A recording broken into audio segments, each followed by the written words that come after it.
What up, what up? What's the B word, man? I'm Anthony Addison with another segment of What's the B word. Like and subscribe to the page. Hit me up on Instagram, What's the B word 52, just like you see on YouTube. Hit me up on Facebook, What's the B word, and hit me up on Twitter, B word 52.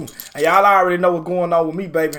Baltimore Raven fan, Raven Nation stand up, flock, let's get it. And if you're not a Raven fan, man, you might be a fan of whoever. You might be a fan of the Bills, Broncos. You might be a fan of the Jets. Hit the subscribe button anyway. Hit the like button anyway. Because we talk football, period, baby. But anyway, the reason why we here today is to do my preview between the Baltimore Ravens and the New York Jets. And I know y'all probably thinking that the preview is pretty early, but we play Thursday night instead of Sunday night. So I got to get it dropped. I got to get it done. So anyway, part one, I'm going to talk about our defense versus the Jets offense. So let's go and jump into it, man. Before I get into the offense versus the defense, the series wise, we lead the series 8-2 in the 10 times we done played the Jets. So we need to finish it up and be 9-2 against the Jets. But anyway, the Jets the offense is not that good this year. And I believe, if I can remember, they had a lot of offensive line troubles this year. Kind of crazy seeing how the offense is struggling that bad this year due to the fact that they have Adam Gase, who's supposed to be an offensive-minded coach. I just want to throw this out about Adam Gase. I kind of think that he is a better offensive coordinator than a head coach. I don't think that he's really just head coach material, but if you got him as an offensive coordinator, you're in good shape. But, you know, everybody can't be Andy Reid and everybody can't be Sean Payton, man. I tell people this all the time. That's a hard job, calling the plays and then being head coach over everything, man. So maybe they need to think about that. They probably should have, let Adam Gase be a coordinator or something instead of hiring. Because just to be real, wasn't nobody else was gonna give Adam Gase a head coaching job, and the Jets did it. Nobody else was gonna give Adam Gase a head coaching job. I mean, that's why he was looking like that when he came to New York. He was like, real, man, I got a head coaching job again. I can't believe it. But anyway. The Jets offense averaged 17.4 points per game. That's 29th in the NFL. They averaged 271 yards per game. That's 31st in the NFL. They averaged 195.8 yards per game. That's 30th in the NFL. And they averaged 75.6 yards rushing per game. And that's 31st in the NFL. Our defense is giving up 18.2 points per game. That's 5th in the NFL. 314 yards per game. That's 6th in the NFL. 219 passing yards. That's 9th in the NFL. And 95.6 yards per game. And that's 6th in the NFL. Of course, the Jets have their quarterback, Sam Darnold, from the same draft class as Lamar Jackson. Right now, Lamar looking like the better guy right now. Even though, I like Sam Darnold, but, he have his moments where you just be like, man, like, is he really, like, he not having a good year, man. But like I said, they offensive line not all that. So let's jump into it, man. Sam Darnold has 2,424 yards. He has 15 touchdowns and 11 interceptions. Ouch. That's not that good. I'm gonna put it like this. Sam Darnold got a strong arm. He's a pretty smart quarterback and stuff like that. But like I said, his offensive line not that good. And I don't care who you got at quarterback. I don't care who you got. I mean, you see Tom Brady right now. Tom Brady is the GOAT. And his O-line not playing that good. And he not having a good year. I ain't seen Tom Brady hit the deck this many times in one season ever. So, got to have that line, man.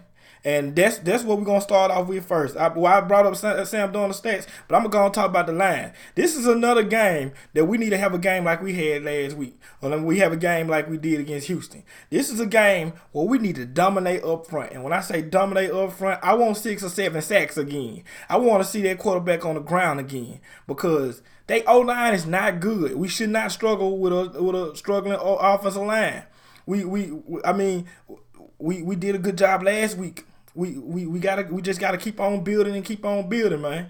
And the better our front play, when we get a pass rush, man, our defense is like a top unit in this league. Period. They already top 10 in all statistics on the defensive side of the ball.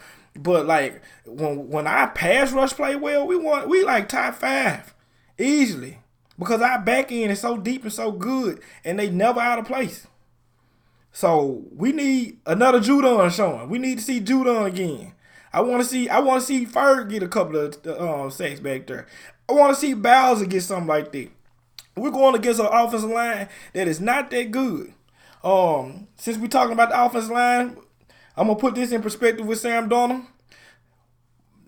Remember the New England game where New England played the Jets? What did Belichick do to Sam Darnold all game? He blitzed him. Guess who blitzed more than anybody in the NFL? The Baltimore Ravens. Wink Martindale is one of the most aggressive defensive coordinators in the NFL. Except when it's, halftime and you... I'm sorry, y'all. That ticked me off yesterday when he had everybody bagging up before halftime. But anyway, Wink is he one of the most aggressive defensive coordinators in the NFL. Why am I bringing this up? Let's make Sam Darnold see Ghost again. I want him to see Ghost again. Because Belichick showed the blueprint. If you blitz him, if you all out blitz him almost all game, he going to throw you the ball. Because guess what? He don't want no smoke. He was showing that against New England. He did not want the smoke. When them folks was coming with that all out blitz and it was somebody in his face, he was throwing it away. He's pulling an Eli. You know how Eli used to flinch and just throw it like that? Sam Darnold was doing that. So guess what we need to do? We need to apply the same pressure. So not only do I want the front four to ball out, I want when we send blitzes, which is a lot, I want us to get home or at least get close enough where we force this man to make mistakes. He have 11 interceptions. Let's capitalize on this. We didn't get an interception last game. Did we get an interception the game before? I can't remember. I don't think so. Did we get an interception to San Fran? No, we didn't. So it's 2 games without an interception. Back in, we need some picks. Marcus Peters is due for one. Hump is due for one. So we need a pick. Let's get Earl Thomas his second sack in his career in this game right here, man. Cause like I said, this is just not a good offensive line, man. Let's talk about their receiving core. They got Jamison Crowder, which when he was in Washington, I liked him a lot. If y'all remember, he kind of gave us a hard time when we played against them in Washington. I think that was like 3 years ago. That was the same year with where we lost a couple of games because Harbaugh was out there going for 2 like he was crazy.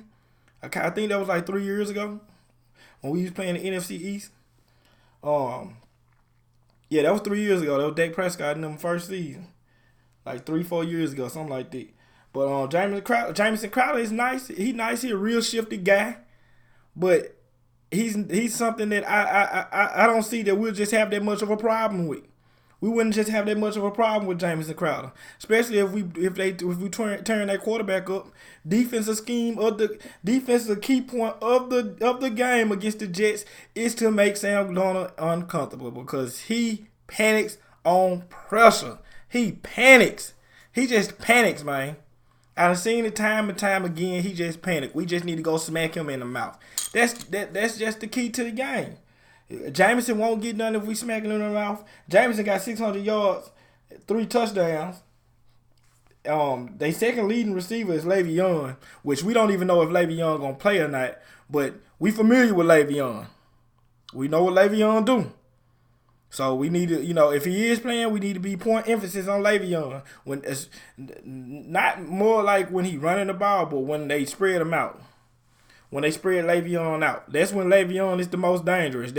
That's why when last year when they had when Pittsburgh was talking about Connor, I was like, I'm not scared of Connor. I'm scared of Le'Veon. Even though he's not having the best year this year, the reason why Le'Veon is so dangerous is because he run routes like a receiver. So we need to be on top of that whenever if he do play, whenever they put him in situations like that. He got 55 catches for 403 yards and 1 touchdown.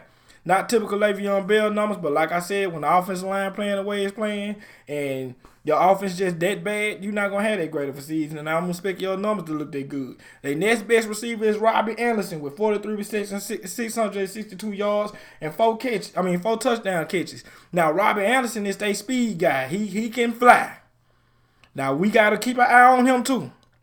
This is not the best offense, but he can fly. Robbie Anderson can roll. He can roll. But guess what? Like I said, Key thing about this game is to make Sam Darnold uncomfortable, rush him fast, beat him up, get in his face. Cause guess what? You can't throw deep passes if you don't have time to sit in the pocket and wait on them to get their route complete. You don't. It takes time to get downfield. And if we don't give him time, he don't have time to get down the field.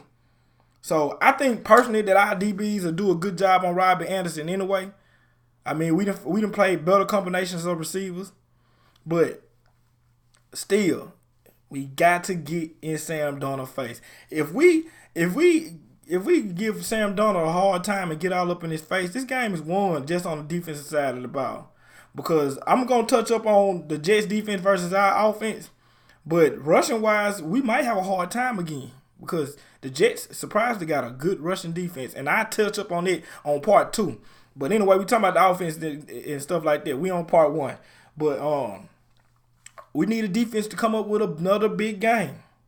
We top 10 on in all categories for a reason. We got to continue to do that. But I just want to see more pressure on the QB, especially because we playing against a softer O-line.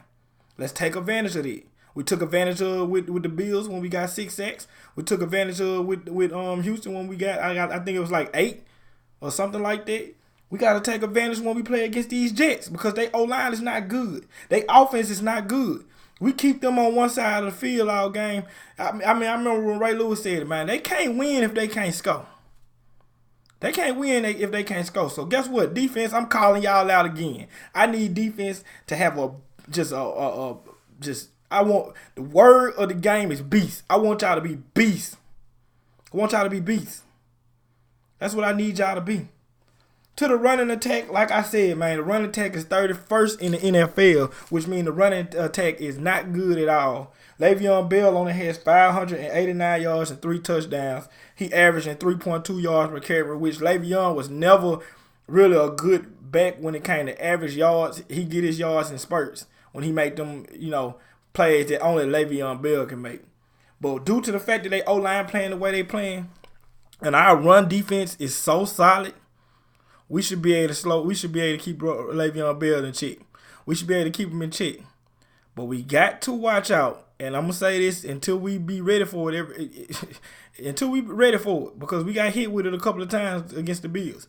We got to watch out for the outside zone, man. We got to watch out for them outside plays because this is a copycat league and NFL teams copy NFL teams. So guess what? The Jets are going to come with this same play. They're going to try us with it. Either it's a counter to the outside or an outside zone. But they're going to try us with it because they seen other teams have success with it. But with the offensive line not being as good as the offensive lines that we played using the outside zone, we should be able to shut that down. We should be able to set the edge with ease and get that negative yards, man. But that's about it about our defense versus their offense, man. I mean, this is not a good offense that we playing against. But if I could just make a title, if my title to this video wasn't Ravens versus Jets, my title would be Kill the Quarterback. Get Sam Darnold. Hit him. He gonna flinch. He gonna flinch and he gonna throw it right to us. That's all we gotta do. That's all we got to do is make him uncomfortable. Make him see ghosts. When he starts seeing ghosts and we putting everybody on the line of scrimmage, then, man, come on, man. Y'all know what's going to happen. So, let's just get it done, man. I'm finna get ready to shoot part 2. Y'all look out for that. I'm finna upload this one. And y'all hit me up for mailbag questions. I got a mailbag question to do. I'm going to drop tomorrow. Hit me up on What's the B Word 52 on Instagram, What's the B Word on Facebook, and B Word 52 on Twitter. I got my Cash App information down below. And if you want to donate to the channel and help the channel grow, man, be a blessing to the channel. Shout out to you. If you're just sitting there just here to enjoy the ride and watch the vids, shout out to you. So anyway, I'm finna get up out of here, man. I'm finna get ready to shoot this second video, man. It's Anthony Addison. This What's the B Word. And I'm out.